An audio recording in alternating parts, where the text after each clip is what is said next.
As we are recording this, it's the last day of the COP29 climate conference.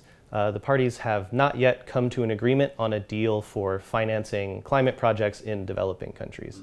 Unfortunately, Taiwan is not able to participate officially in the summit, but Taiwan does sometimes adopt international standards of agreements that it's not a party to. So I'd like to ask you, any agreement that does come out of COP29, does Taiwan plan to adopt those same standards? Although we cannot join, I still have some our think tank and also our professor linked with the Ministry of Environment still go there. And I can promise to the world we will follow the UNFCCC standard. This year's COP29 is focused on climate financing for projects in developing countries. Yes. Currently, does Taiwan have any plan to provide this kind of financing to developing countries? And if so, how much? Based on the global treaties, and before that, the global UNFCCC, they have a climate fund. And 1 year is about $100 billion US dollars. And this year, they hope it can 10 times, more than 10 times. And I think in Taiwan, because we contribute about 0.5% of the carbon emission, actually, we should contribute. We should pay some money for this. So if we are the member of the UNFCCC, and probably we can join, it's what we should do. But recently we cannot. Taiwan has a policy of reaching net zero carbon emissions by 2050, but it faces some major challenges there. If we take electricity, for example, less than 10% of that is from renewables, and even though the use of renewables has gone up, it's basically been offset by the reduction in nuclear power. So the result is that since 2020, about 80% of Taiwan's power comes from fossil fuels. So I'd like to ask you, how does Taiwan plan to address this major gap between its climate goals of reaching net zero and its heavy reliance on fossil fuels? The fossil fuel have two types. One is coal.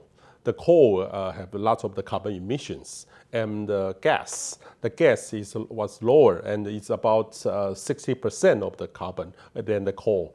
So when we transition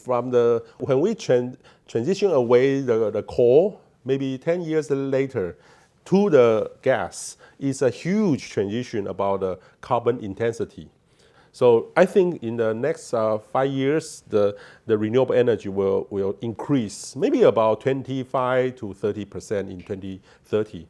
And about the nuclear, actually, my premier and also president is quite open.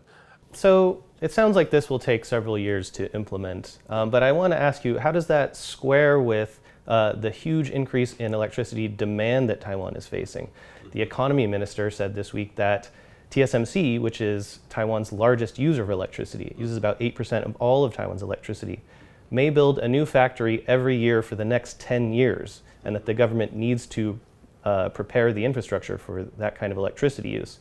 So what would you say to those that argue that Taiwan is prioritizing AI over its climate goals?